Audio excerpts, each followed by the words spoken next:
ओम नमः परमात्मनै नमः। ओम नमः परमात्मनै नमः। ओम नमः परमात्मनै नमः। श्री कृष्णाय नमः। वासुदेवाय नमः। वासुदेवाय नमः। वासुदेवाय नमः।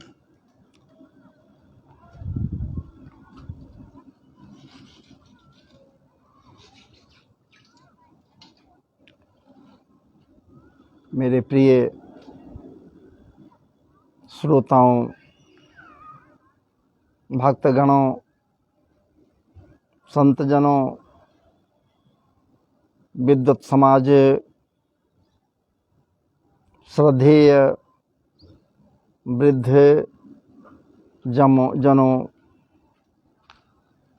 समस्त के समस्त भक्तिमती माताएं और बहनों, प्रिय पवित्रतम विचारों से ओतप्रोत रहने वाले, छल छद्म कौशल से रहित प्रिय बाल वृंद,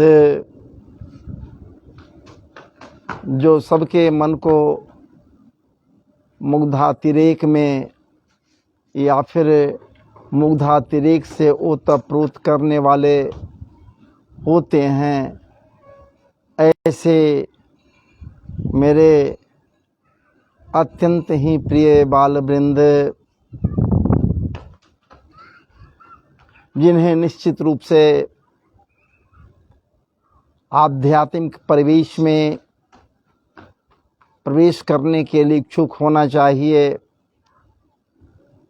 वैसे बाल वृंद जो सुन सकें, समझ सकें, कुछ भी जान सकें या जानने के लिए उतावले हों।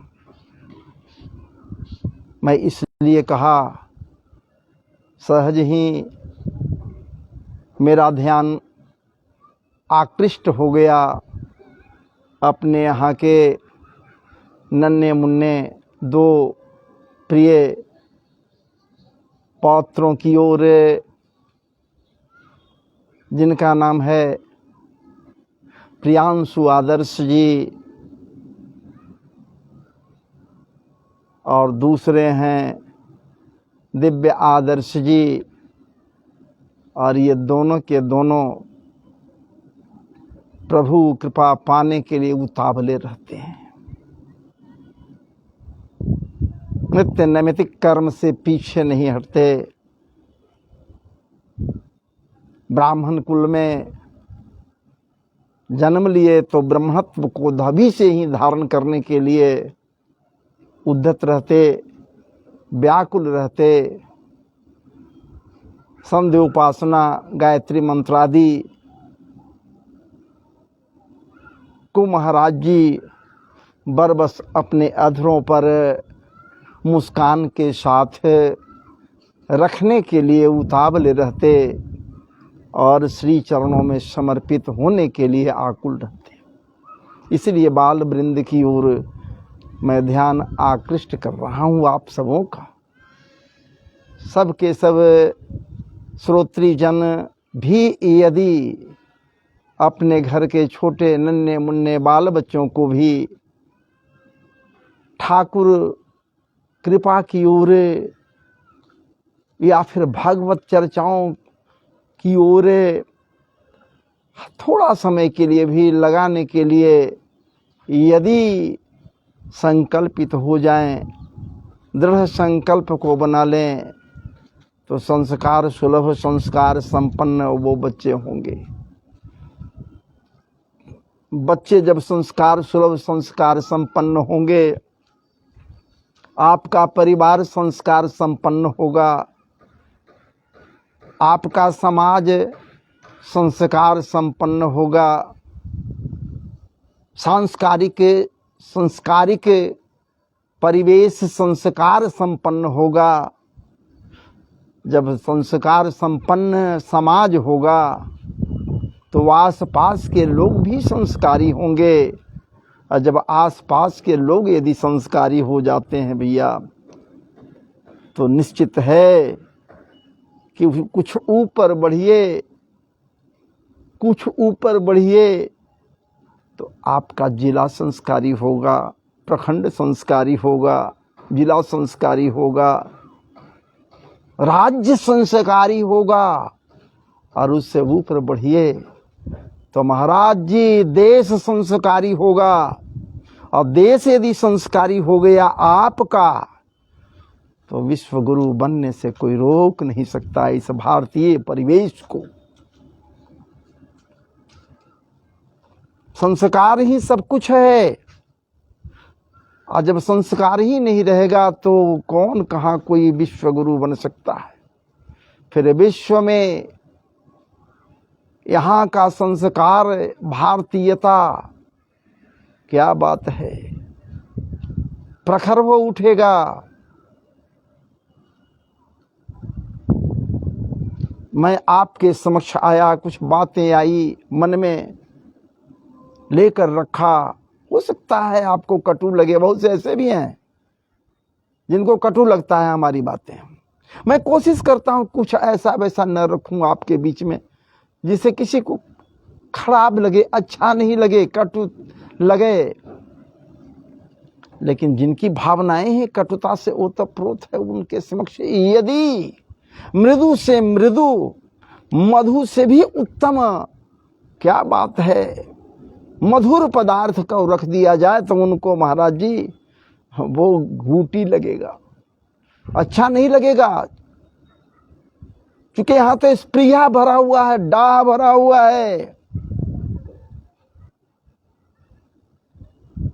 और जहां स्प्रिया है वहां धर्म का कोई हिसाब ही नहीं हो सकता। भागवत जी कहते हैं धर्म प्रोजित कई तवोत्र परमो। जहां कपटता हो, जहां के लोग कपटी हों, जहां का परिवेश कपटी हो जाए, कपट करने के लिए सदैव तैयार रहे, या फिर स्पृहा संपन्न हो जाए। धर्म प्रोजित कई तवोत्र परमो निर्मत्सराणाम सदा। मत्सरता को धारण किए रहें, निर्मत्सर न हो, वहां का समाज भला विकृत न हो, उसको विकृत होने से कोई नहीं रोक सकता। जहां स्पृहा हो, डाह हो, जलनशीलता हो, जो एक दूसरे के विकास को देखकर, जो एक दूसरे के प्रभुत्व को देखकर, जो एक दूसरे के उत्तमोत्तम विचारों को सुनकर मन में ये लाता है कि ओह ये कैसे इतना सूक्ष्म और सहज भाव से बोल ले रहा है, ये कौन है जो बोल रहा है। महाराज जी उसके लिए क्या कही जाए, किन किन शब्दों का वो प्रयोग करेगा, चयन करेगा, इसके विषय में कहाँ तक कही जा सकती है। फिर भी जिनका जो काम है वो करते रहें, और जिनका जो काम है वो तो करते रहेगा। और खास करके बुजुर्गों को नीचा दिखाने के लिए आज का युवक तत्पर रह रहा है। ये नहीं वो विचार कर रहे हैं कि आज हम युवक हैं तो कल के बुजुर्ग तो हम ही होंगे। इसलिए भैया श्रद्धा संपन्न हो जाओ ना, बुजुर्गों के प्रति अवधारणा को बदल दो ना, बुजुर्गों के प्रति आस्था को बना न लो। ये कहकर टाल मत न दो कि आपका विचार पुराना है, आपका पुराना विचार है, हम नए विचारों में हैं। अरे तुम्हारा ये नया विचार जो है भैया, इसको भी बनाने में बुजुर्गों का ही हाथ है। परंपराएं बुजुर्गों के द्वारा बनाई जाती है, जो संस्कार संपन्न होता है। लेकिन श्रद्धा हीन हो जाना, ये परंपरा का समुचित महाराज जी रास्ता नहीं है, उत्तम रास्ता नहीं है, तो संस्कार संपन्न स्वयं बनो, बच्चों को संस्कारी बनाओ, अब बुजुर्गों से कुछ सीखो, पाओ। अरे बुजुर्गों के पास वो इतिहास भरे हुए हैं जिसको यदि पान किया जाए तो तुमको ये तो ज्ञान होगा ना भाई कि हमारे समाज में, हमारे खानदान में, हमारे परिवार में, हमारे देश में, हमारे राष्ट्र में कैसे कैसे कैसे कैसे विभूतियाँ, क्या बात है। तो खैर छोड़िए, इन बातों में चलने से अच्छा है कुछ आध्यात्मिक परिवेश में चलूं। आपको लेकर ऊपर शीर्षक में देख रहे हैं वृंदावन धाम की बात हो रही है, लेकिन सावधान, एक तो भैया वृंदावन धाम में ऐसे ही कोई नहीं जा सकता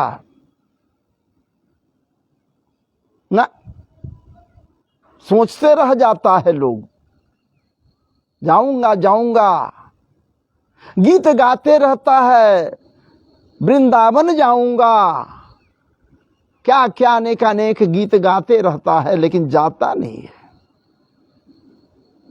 जाएगा कौन? वही जाएगा उस धाम में जहां की अधिष्ठात्री, क्या बात है, ब्रजरानी, वृषभान दुलारी, बरसाने वाली श्री राधा रानी, पुनः बरसाने वाली को मैं इंडिकेट कर रहा हूं। वो जब तक क्या बात है, बरसाने के अपने हृदय के उतंग शिखर पर बैठकर जब तक अपने हृदय रूपी मंजूसे से खोलकर, मंजूसे के ढक्कन को खोलकर भगवत नाम रूपी, कृष्ण नाम रूपी रत्न को निकाल कर बरसाने वाली बरसाएंगी नहीं रत्नों को, तो महाराज जी एक बात नोट कर लीजिए, वृंदावन धाम जाने के लिए उद्यत हो जाओगे जरूर, लेकिन नहीं जा पाओगे। लेकिन यदि उनकी कृपामृत प्राप्त हो गई, वो कृपा से भर गई, वो दया रानी, क्या बात है, करुणामयी श्री राधा रानी कृपा कर दिए, तो अदना से अदना लोग भी महाराज जी वहां पहुंच जाते हैं, चले जाते हैं, चाहे उन्हें वहां उनके पास कुछ रहे न रहे। वहां जाने के बाद अवधारणा यही होती है कि हे ठाकुरानी, मेरे पास तो है कुछ नहीं, बस प्रेम है, आपके प्रति सच्ची श्रद्धा है, वही मेरे लिए रत्न है, और इसी को लेकर मैं आपके दरबार में, आपके यहां पास, आपके आश्रय में, वृंदावनीय परिवेश में आया हूं।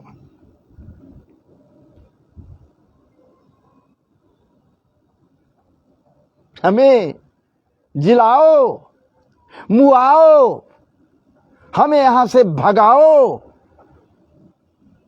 अरे अधिष्ठात्री देवी, अब तो मैं आ गया, और ऐसे नहीं आया, मेरे अंदर जो भावनाएं आई यही कि आप हमें बुलाई, इसलिए मैं आ गया, वरना बहुतों के पास समय होते हुए भी नहीं जा पाते हैं,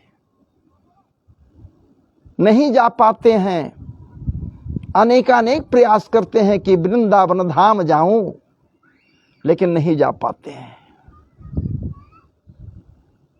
हमें भी याद है, हमें भी संस्मरण है, हमको भी याद है, हम भी गए थे, लेकिन सावधान, जाओ जरूर, लेकिन सावधान रहना होगा। वहां कुछ ऐसे ऐसे हैं जो आपसे अपेक्षा करेंगे कि मुझे मिल जावे लेने के लिए। अरे आप लेने के लिए जाओ सिर्फ प्रेम, आप लुटाने के लिए जाओ सिर्फ श्रद्धा और सच्चा प्रेम। और वहां लेने के लिए महाराज जी आपका सब कुछ वो तत्पर है, ले ही ले गए आपसे। जब प्रेम ले लिया, क्या बात है, तो आपकी अज्ञानता को भी वो ले लेगा। स्वयं अज्ञानी नहीं बनेगा, वो ज्ञान है उसके पास में, लेकिन आपके अज्ञान को ले लेगा। आपको, आप अज्ञात हिसाब में है कि मेरा क्या ले लेगा, कौन ले लेगा, कहां ले लेगा। जी महाराज जी मंदिर के सीढ़ियों पर जब चढ़िएगा ऊपर में, तो दूर दराज नहीं, ऊपर बैठे हुए इतने लोग हैं वहां, इतने लोग हैं वहां, इतने हैं जो अपने अपने बच्चों को अपने हृदय से समेटे हुए, लगाए हुए महाराज जी उछल कूद मचा रहे हैं। इतने लोग हैं ये लोग, इसलिए कहा कि इनको भी आवश्यकता है, हम सबों को आवश्यकता है, तो इनको भी आवश्यकता है। उनकी आवश्यकताएं कैसे पूरी होगी? तो प्रिया जी उनकी आवश्यकताओं को भी पूरी करने के लिए तत्पर हैं। वो आपसे अपेक्षा कर रहे हैं कि हमें ये कुछ दे या नहीं दे। अगर नहीं दीजिएगा ना तो झटक लेगा। वहां के मरकटों की बात मैं कर रहा हूं। आपके नेत्रों के ऊपर यदि चश्मा पड़े हुए हैं तो पहला लक्ष्य उनका होगा आपके चश्मे को लेकर भाग जाने का। एक उछाल, झटक से चश्मा उतारे और चंपत हो गए। महाराज जी कुछ भी है आपके दिखलाई दे रहा है आपके शरीर पर, 1 मिनट देर नहीं लगेगा, झटक कर चल देंगे वो ऊपर। इंतजार करेंगे, वो अपेक्षा करेंगे कि हमें ये कुछ दे। ये तो खाने की वस्तु है नहीं, हमें कुछ खाने की वस्तु दे। और जैसे ही फ्रूटी बढ़ाओगे, फ्रूटी का पॉकेट मंगाकर बढ़ाओगे, एक हाथ से फ्रूटी और दूसरे हाथ से नीचे आपका सामान। विचार कीजिए। सुनने में तो बड़ी अच्छा लगता है, लेकिन कभी कभी ऐसी बातें होती हैं कि आंखों पर चश्मा है, बिना चश्मे का कोई देख नहीं सकता, और वो चश्मा यदि टूट गया, गायब, एक डेग चलना भी मुश्किल हो जाता है। ऐसा हुआ है हम लोग के साथ, अनुभव है जिसे मैं आपके समक्ष साझा किया। कितना पवित्रतम भूमि है। जब जन्मभूमि से, मथुरा से जब चला, महाराज जी बस के द्वारा बस वाले को कहा कि भैया शनैः शनैः धीरे धीरे बस को बढ़ाओ, एक नजर देखते चलूं वो स्थान जहां कन्हैया जो अपने परम प्रियतम, परम परम हृदय हारिणी गोपियों के साथ क्रीड़ा किए हैं। उन स्थानों को देखते चलूं, आप दिखलाते चलो, धीरे धीरे चलो, देखते चलूं उन स्थानों के रजकणिकाओं में क्या क्या विभूतियां छुपी हुई हैं। क्या बात है। रज में, रजकणिकाओं में।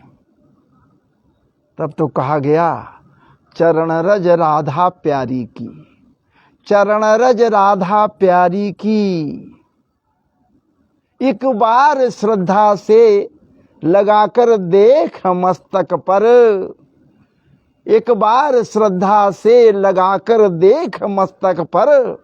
क्या बात है।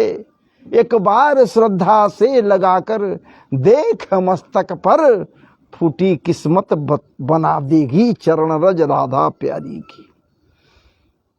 फूटी किस्मत बना देगी चरण रज राधा प्यारी की। ये रजकणिकाएं महाराज जी सामान्य नहीं हैं। ये वो कणिकाएं हैं जब नृत्यादि करते हुए, उछल कूद करते हुए, क्रीड़ा करते हुए गोपी या फिर गोपियों के चरणों के नीचे से जो रजकणिकाएं गिरी, तो महाराज जी पूरा का पूरा परिवेश ही पवित्रतम हो गया, राधामय हो गया, कृष्णमय हो गया, गोपीमय हो गया। क्या बात है। रजकणिकाएं हैं। ऐसे परिवेश में प्रकट होने के लिए या फिर ऐसे परिवेश में जन्म लेने के लिए, तब तो ब्रह्मा कह रहे हैं ठाकुर जी से, है ठाकुर जी यदि हम पर प्रसन्न हो, बहुत ही प्रसन्न हो, क्योंकि मैं प्रसन्न करने के लिए आपके मुंह से बाहर निकलकर आपको स्तुति किया या कर रहा हूं, इसलिए हे ठाकुर जी यदि हमें ब्रह्मा से उत्तम स्थान कुछ देना चाहते हो, हमें ब्रह्मा से कुछ और बनाना चाहते हो, तो कुछ नहीं, हमें यहाँ इसी वृंदावनीय परिवेश के निकुंजन के मध्य जो दुर्वाएं उगी हुई हैं, उन्हीं दुर्वाओं के मध्य एक दुर्वा बना देना ठाकुर जी। ब्रह्मा नहीं, ब्रह्मा से उत्तम स्थान कुछ देना चाहते हो तो दुर्वा बना देना, ताकि यहाँ कभी भी यहाँ की गोपियां जब नृत्यादि करते हुए इधर से गुजरे तो उनके चरण रज के परिवर्षण से मैं ब्रह्मा भी तृप्त हो जाऊं। विचार कीजिए, ये है वो, और वो गोपियां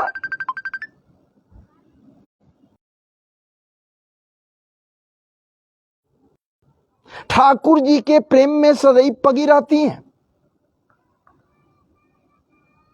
ठाकुर जी के प्रेम में, ठाकुर जी के द्वारा 3-3 बार बुलाने के पश्चात ये गोपियां पवित्र भाव वाली, सहज भाव वाली, सीधी साधी, साधन सिद्धा, श्रुति रूपी गोपियां, वेद रूपी गोपियां, महाराज जी क्या बात है, ये सब के सब गोपियां जो बहुत भोली हैं, ठाकुर बुलाता वृंदावनीय परिवेश में और वो आती भी उस रात्रि के बेला में, ठाकुर अनेक प्रकार से कहता, कैसे आ गई, कहाँ आ गई, न जाने क्या अनेक प्रकार की बातें कहता। मैं वहां नहीं जाऊंगा, लेकिन गोपियों का मात्र एक भाव है, और यही भाव हम सब के सब धारण कर लें, यही भाव हम सबों के हृदय में आ जावे, तो हम ठाकुरमय हो जाएंगे, कृष्णमय हो जाएंगे, कृष्ण हमें प्राप्त हो जाएगा। आकुलताएं बढ़ जाएंगी, जब आतुरताएं बढ़ जाएंगी, हम सब के सब आतुर हो जाएंगे। इन भावों को हृदय में धारण करने के पश्चात क्या बात है, मैवं विभोर हति भवान, मैवं विभोर हति भवान गदितुम नृशंसः संत्यज्य सर्व विषयांश तब पाद मूले। हे ठाकुर जी, भावनाएं तो देखिए इन गोपियों का, मैवं विभोर हति भवान गदितुम नृशंस।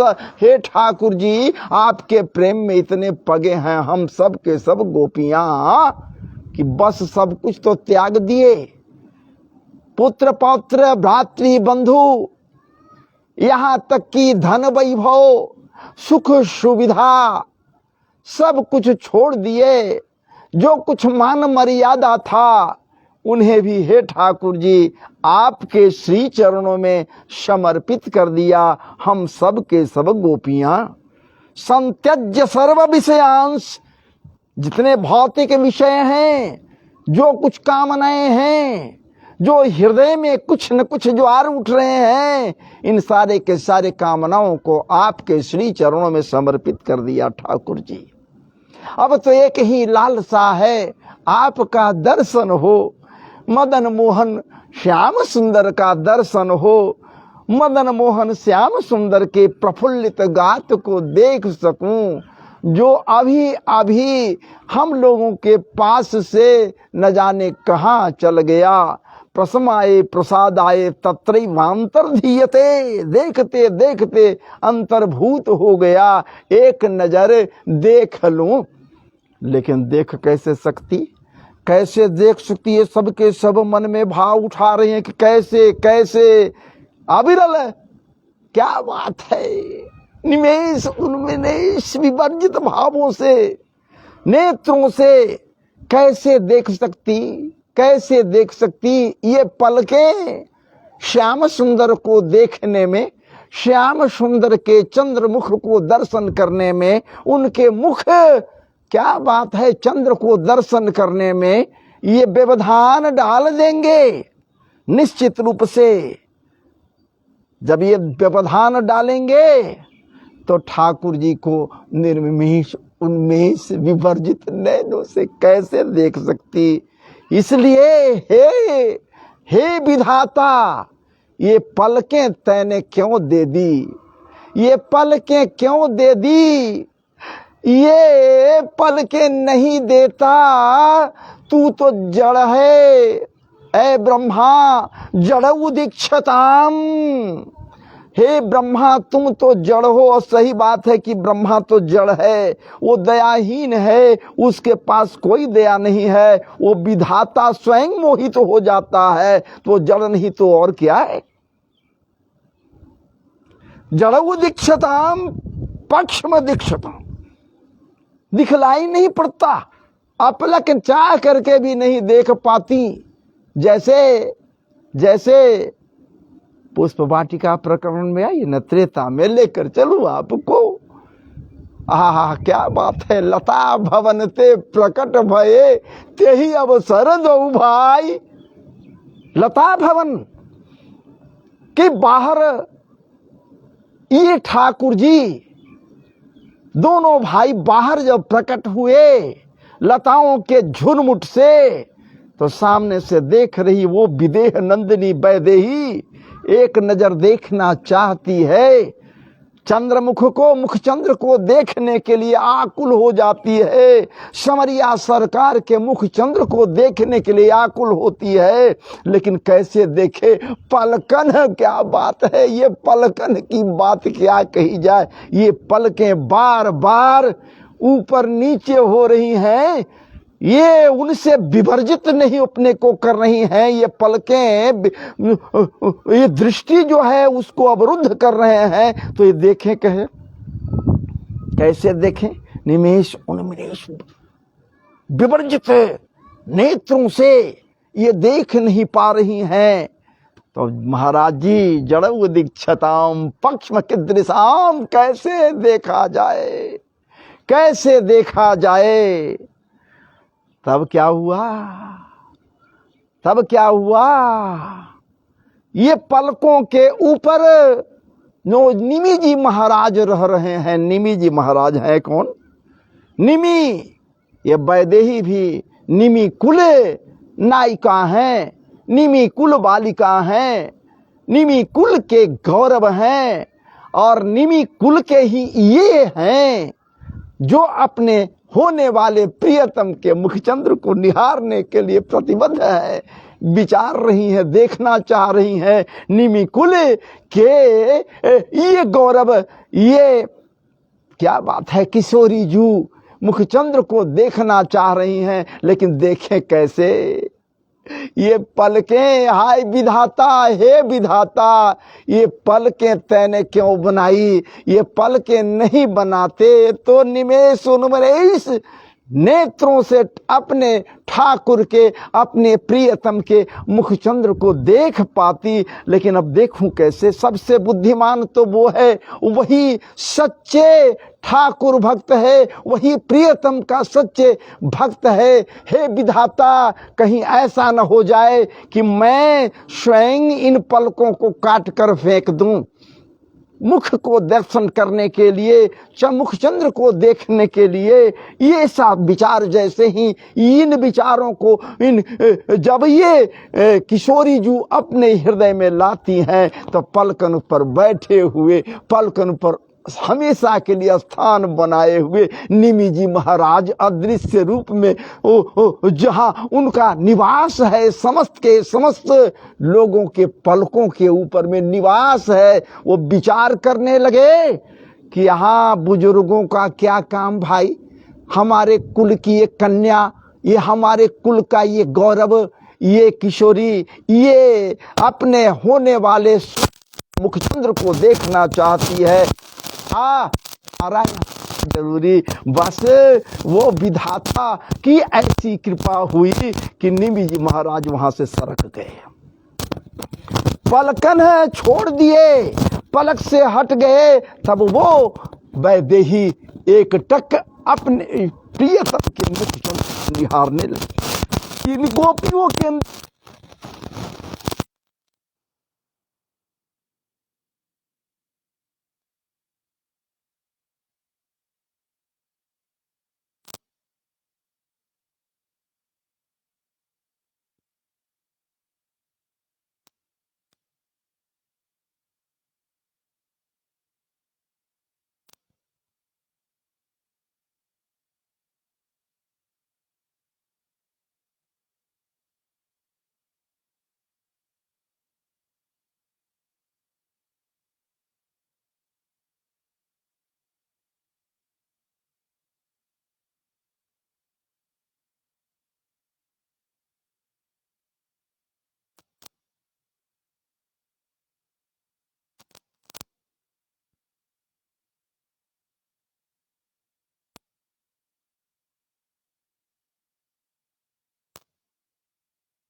कि ठाकुर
वो कृपा कर रहे हैं, नहीं तो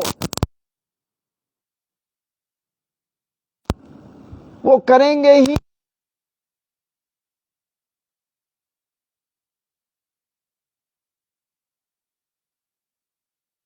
कर लो और आकंठ डूब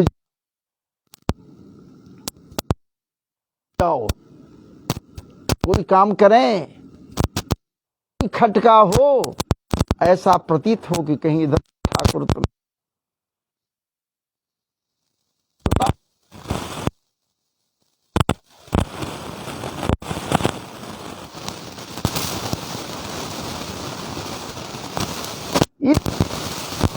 कंठ हृदय में इन भाव से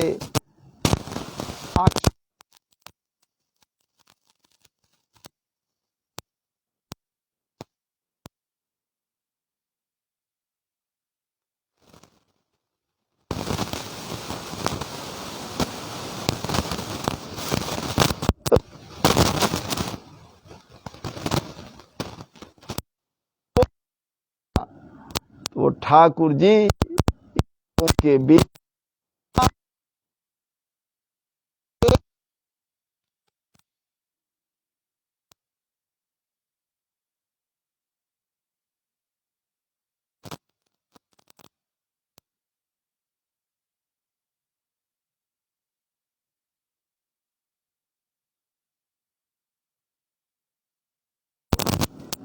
और उनके खूब हम पास बैठ कर कितने लोग श्रवण करते हैं, कृपा भरी दृष्टि से ठाकुर जी देख लिया करो। अरे दो मत, अपने ही तुम दे दोगे ये हमें विश्वास है, लेकिन अपने को मत दो। अपने को दे दोगे तो उनके अंदर अहंकार जग जाएगा, अहंकार जग जाएगा। और जब अहंकार जग जाएगा, अहंकारी हो जाएंगे, तो नारद के तरह कार्य करने लगेंगे। जैसे नारद हो गया था, नारद जी को अहंकार हो गया, श्री हरि का रूप मिल गया। क्या बात, क्या हुआ था रावण को?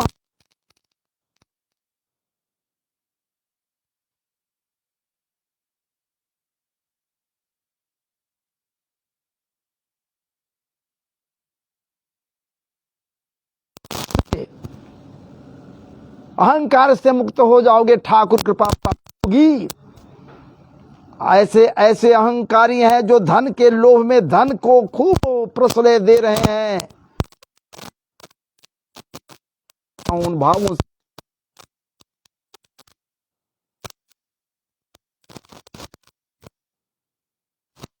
कृपा है, वो ताला नहीं पड़ रहा है, कृपा है, उसके ही कृपा से सब कुछ है। वो स्थिति आज नहीं है। अहंकारी रहते इसलिए हम करते हैं।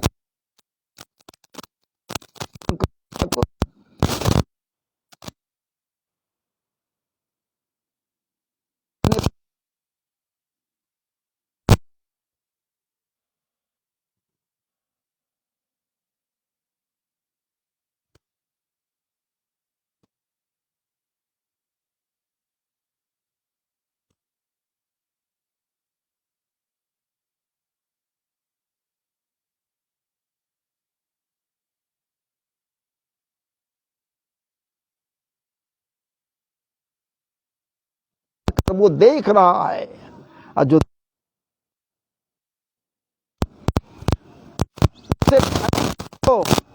और नहीं भय करोगे, नहीं भय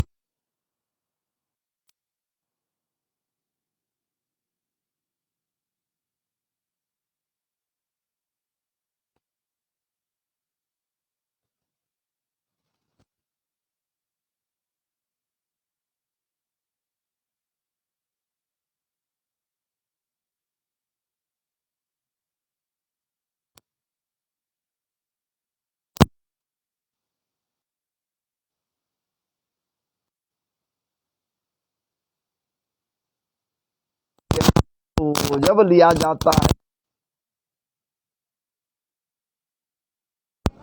इसलिए चलिए हमें कुछ अच्छा है। ये अंधेरा क्या है, चंदन भैया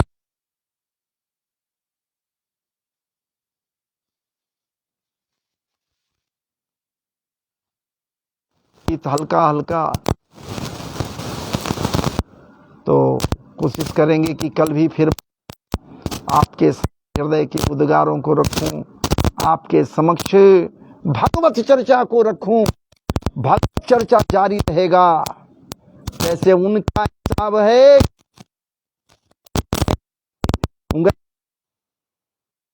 लेकिन भगवत चर्चा। चलिए महाराज जी, श्री राधे, जय श्री, जय जय श्री राधे। वृंदावन बिहारी लाल की जय। श्री वृंदावन बिहारी लाल की जय। श्री वृंदावन बिहारी लाल की जय। कृष्ण कन्हैया लाल जी महाराज की जय। सब संतन की जय, सब भक्तन की जय। गौ माता की जय। धर्म हो, धर्म का नाश हो, प्राणियों में सद्भावना हो, विश्व का कल्याण हो।